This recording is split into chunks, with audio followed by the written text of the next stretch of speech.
chueer ngolodamo ano baran chol chueer o me kane nyang nat kane dor me kan tiemi en o kane me la jeni bidung ranu kan e kwiche namo e chueer jinba me chaje kam dor ite gwanang eten ke biolet me dodien e shimendana chala do wilade namo e chueer jin me kane dor ngadieran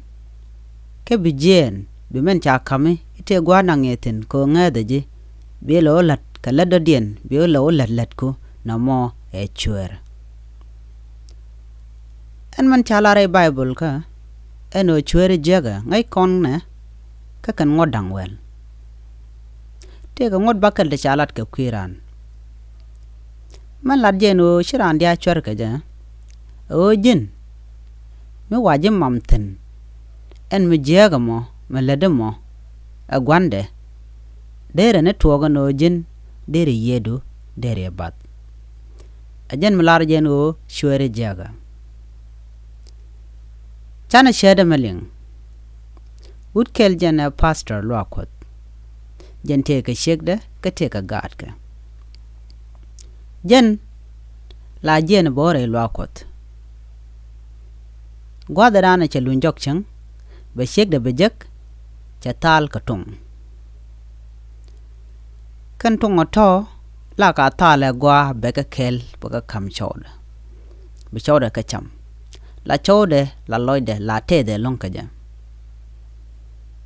me shi ke teten eno la chek de la tong la ka nonga gwa de we nongten be kan ga becham chang cha togo no ka chankel che pastor che jen che ore lokot kan je doara shengi kamrar ko kwel jega mi she dupten kon ten jeka kwel man chaga la dano dere ji jaga ja tes nien ka der ji jaga jawo ci kan te ga she de jek en orande re kul dere japel e she de goro to be jale salat na mo chu shek de jaleng te jogono kwela me jogo ji lwa kot o bran dor be kan dungon tie ka do be kan na me der ni am kot chu tong wan lung chu ga lat ko chiran che de kwal ci dungran che de kan anamo chuloy na chu te de long ka jan chang mo ko chinaro ko to chiran che dor che de kwal ke che dungran che de kan ma men chingi de che tok chi ke jan lo ko chi ke ban chang ka gwadan chu tiang ke chup gwada ba jan nong met chu shek de chu tal ka mara medik mi che mara nong shoda mara che jawon ko dere cham mi she ona nene che wodwek che manine ber ni manine ban che ka dor mi she la tal mare wale ngu chi togo ka tung te la tale ni won tung to go to kon che je dor che gweja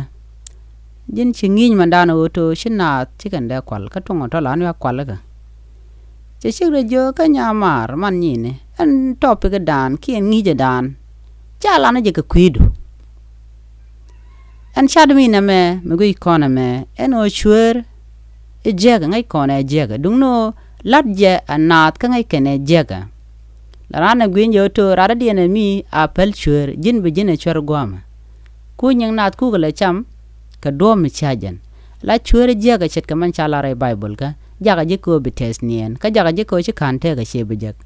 mite garam la dungra na cham ga jan gwase me ko kwijeje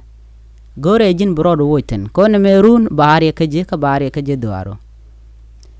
chuara ngi no to e pale chuer ka pon kun kenin chuer kenin na konpal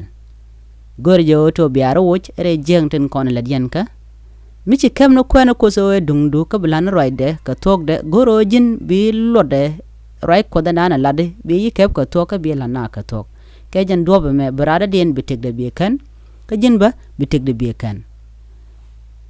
ci loy da tet ko shi araja me shaje leng